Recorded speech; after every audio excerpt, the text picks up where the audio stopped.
Right, slight technical hiccup there. My battery died. So I've no idea what I was saying, or how much of what I was saying actually got recorded. Woo! Also, my microphone is sitting right in the gap of the screen, so that's probably nothing but wind noise. Those are quite easy, like just piece of piss. So, right, definitely recording. Mirrors are definitely still shit.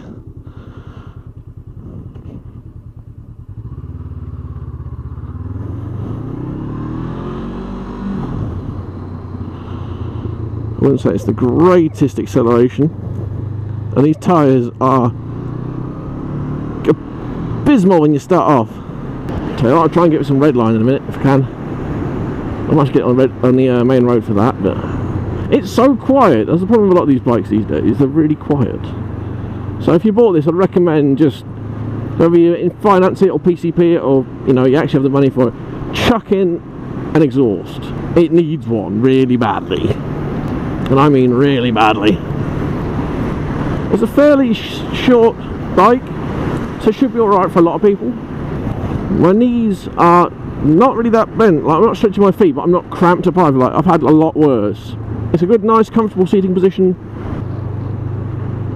Even after I got to work, I still wasn't having trouble with the seat. Fuck it, yeah, this way. Oh! There goes my grip and my clean underwear. I probably could have gone that way, but there's some really manky bits. And on a bike I know, yeah, fair enough, but woo!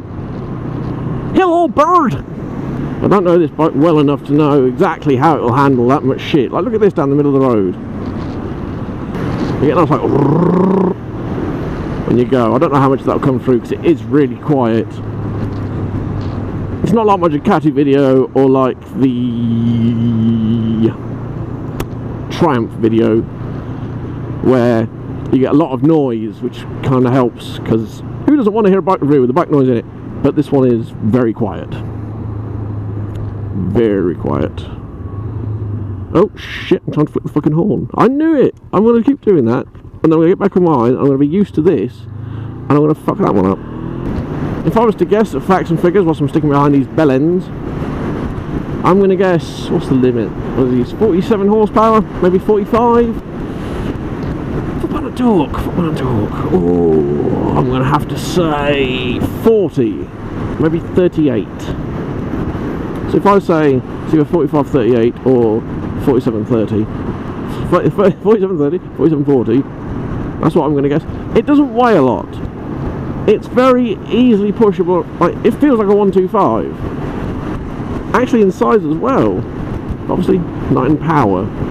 It's got that enough little bit of pizzazz to give you something. Fucking gear change is faultless. Just straight through, no click, nothing. Even going from first to second or neutral to first. Nice Bandit. Sounds a lot louder than mine. It's just nice and creamy smooth. No issues, and it's like no resistance at all. It's just flick, flick. The buttons themselves have like a nice confirming feel. They're not overbearingly stiff or anything, but you know, you can tell you've clicked it. It's got a nice click. As soon as you get to about 5,000 revs, it has this nice induction noise. What the fuck was that? I think I just ran something over. I do quite like the styling of this bike as well. So that's probably very, you know, that's very much a personal thing. But as I said earlier, you've got the 500X and you've got the CBR500R. So you'll find something for your tastes, as it's for slow stability. Very good.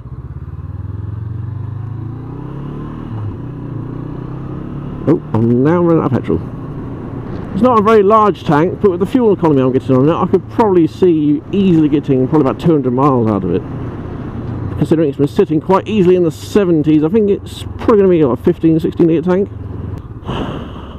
I've been going these ways to try and find places where I can get nice footage, you know, going around bends and stuff like that, and all I've got is these fucking idiots ruining it for me! Why are you slowing down on this bend? Look at it. It's hardly a bend. It's a shame I can't borrow all these bikes the same amount of time, because it'd be lovely to do that. You might, if you ever get this bike, you might want to put just a small screen on it, just try and deflect some of the wind off of your chest. It's not too bad, but I can imagine on a windy day, it's not, you know, it's a bit windy today, there's nothing major, it will be a bit of a pain. I didn't realise how much my screen actually works on the Bandit until I've got on this. That little screen you get on the Street Triple, that seems to work fine. The SV had 0 screen, and that also seemed to be alright, but I imagine it was a windless day in comparison to this. Like I said, it's not windy, but it's, you know, there's a breeze.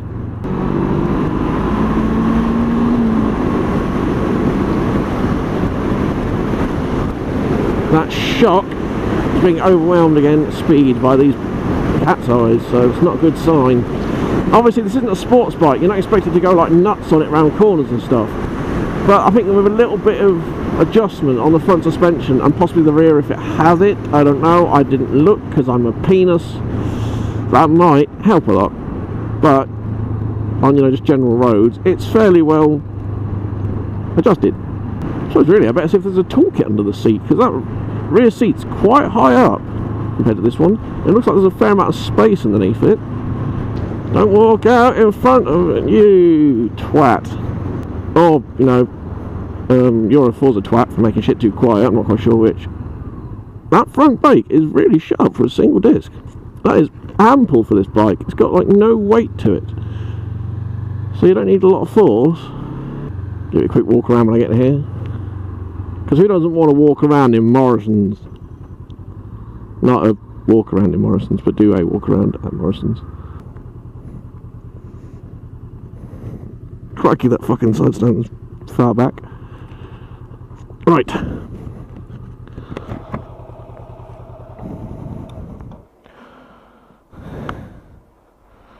That's not bad, is it? Huh?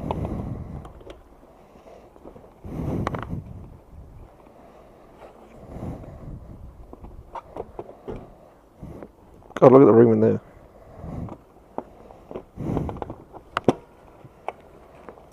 Plenty. Anyway, I'll see if I can get some more footage. If not, that has been the 2017 now, CB600F. I tell you again, CB500F. Cool. Well, this was clean, but it appears I've ruined it a bit. Like these corners, I said about how bad they were yesterday, but today they're wet and it's not giving me a lot of confidence to go round. Oof. And I think it's helped by, because of the sharp height difference between the pillion seat and the rider seat, you can't really scoot back a lot as soon as you hit there. That is it. So you can't get a good feel. You kind of sat directly in the middle of the bike, if not slightly more forwards. I mean, I'm not against the tank, I have my back against the rear hump, and I still feel like I'm too far forwards. That being said though, if you're not caning around roads like this, I do think it's an ideal city commuter bike. If you've just passed your A2 license at the age of 19, and then you've obviously got the 2 years without being able to get a more powerful bike, the money you could save on getting an A2 bike like this, you could put into some decent tyres, small screen unless you get the sports or touring version, and maybe uprate the rear suspension a little bit. I wouldn't spend too much on it, but just enough to kind of give it that extra little bit. Also some bloody mirror extenders, maybe some bar end mirrors, that'd be quite nice. Overall though, I can't really fault any more of the bike. It is a brilliant, very frugal commuter. I filled it up this morning, I put £8 in it, and I nearly took it to full, and apparently it had a gallon and a half left. Well, I say nearly full, I think it was actually just on the edge of above half. So it's got 6 bars on this for the fuel gauge. When I got it, it had 3,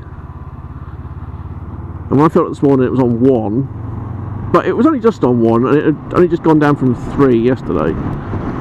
So that's 60 miles ish on a bar, well, for that bar anyway. And I put £8 in it and it managed to get me 5 bars, although apparently a very short 5 bars, because it's now down to 4. That's how the old average miles to gallon's doing. I'm doing 78.1 now. Overall I've averaged 67, well, roughly 67, it's like 60 something. 66.9, so yeah, 67 miles to the gallon. I should have reset that before I left. I could have averaged it as I'm running it. Obviously if I cane the crap out of it, it would alter it quite a lot. But so it is a very nice, fairly comfy commuter bike. As I said, driving around yesterday, I didn't really feel the need to have more padding. The real question is, would you like to save the money and buy an A2 bike like this, which you don't have to adjust and it's going to save you a bit of money, or you want to get a slightly more expensive bike, fit a restrictor to it, and then after the 2 years you can take the restrictor off and then enjoy that bike to the full, but you've got to spend a bit more money and you've got to then pay to have the restrictor taken off. I guess it's all down to, will this feel right for you? If you get your A2 licence, take one out for a ride. Do you think you'll get bored of that power after 2 years? Do you think you really need more power after 2 years? I can't comment because obviously I've ridden some fairly powerful things, so to me this is pretty pants. But I had my ER6F restricted when I bought that, and it was down to the old 35 horsepower, and that felt lovely when I had it. Admittedly, when it had its full 72, because apparently they didn't mind the halving thing then, it was fine. It felt even better. It was just amazing. But then obviously I've gone over the 100 brake horsepower mark a fair bit. So, yeah. I think it's really a personal thing. I'm not going to be one of those people that goes, oh, this would be great for women and learners. No, there's nothing wrong with a woman buying a Hayabusa if she passes a test, if she can afford it. Sod it.